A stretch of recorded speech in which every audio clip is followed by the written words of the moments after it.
Ngayon mga katusok ay samahan niyo ako ulit sa ating spearfishing adventure. Nandito lang tayo ngayon sa aming barangay sa New Ginsagon at susubukan natin ngayon kung makakahuli ba tayo ng kahit pang-ulam lang. Malaki pala yung dagat ng mga katusok pero susubukan pa rin natin baka makatsamba ulit tayo ng mga bagulan.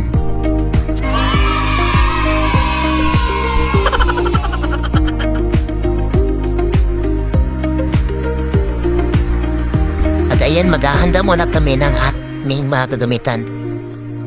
Ito pala yung kasama na rin niya, mga katusok, si Katusok Joey.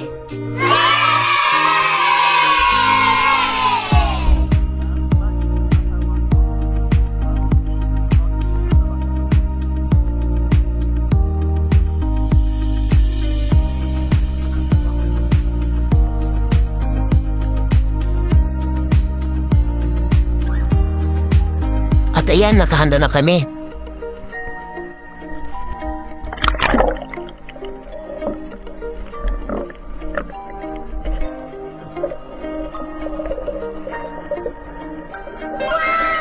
At ito yung una natin nakita mga katusok, isang maliit na bagulan. Hindi na din ito huhulihin kasi maliit pa.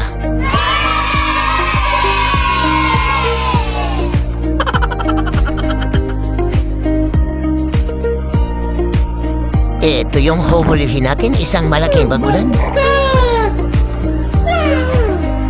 Patay kang bagulan ka.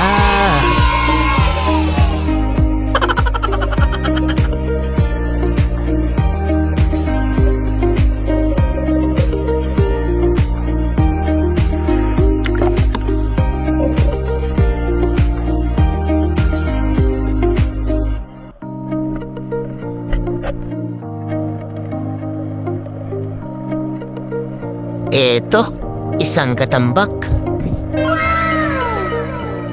Patay ka, katambak ka.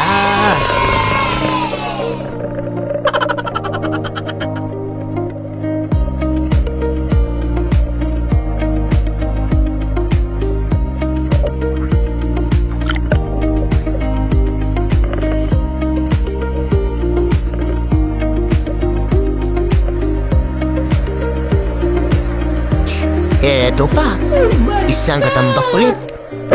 Patay kang katambak ka na naman. Malalaki na yung nahuhuli natin mga katambak mga katusok. Masarap na doon pang ulam.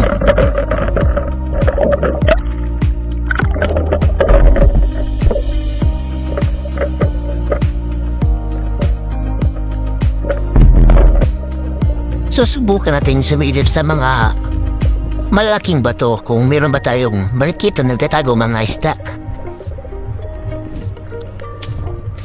Kaso wala.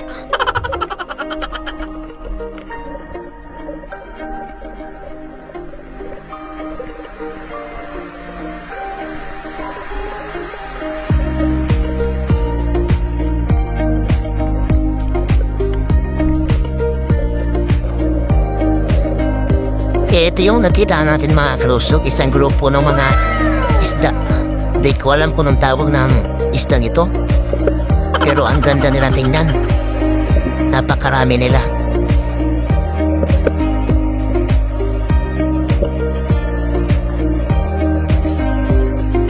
Ito, may nakikita isang auman.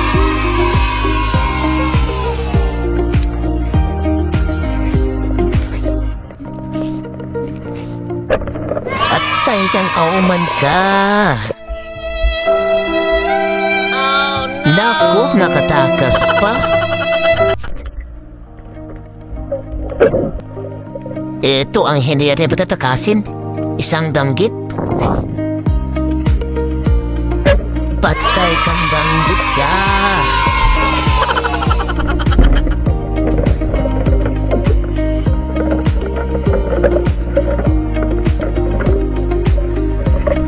Ito pa, nakuspilyo. Patay ka na nakuspilyo ka. Ang sarap ito mga katusok.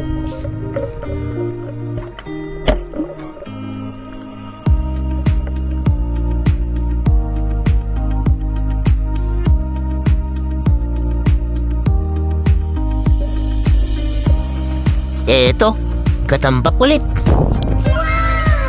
Patay ka ngayon. Patay kang katambak ka. Malalapad na yung nahuhuli nating mga katambak mga katusok. Good size na, good size na.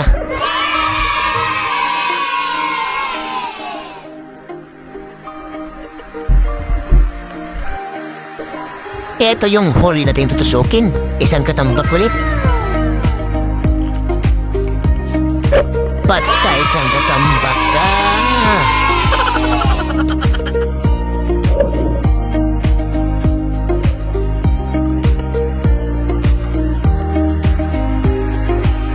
Ito yung huli natin na pana mga katusok kasi aahaw na tayo.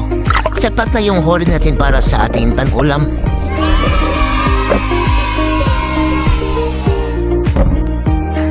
At shout out po pala kay kang Sir Ka Fishing na palaging nanonood sa ating mga videos. Maraming salamat po Sir Ka Fishing. At sa gusto mo pa shout out, comment down below para ma-shout out to kayo sa ating next videos. And also don't forget to subscribe.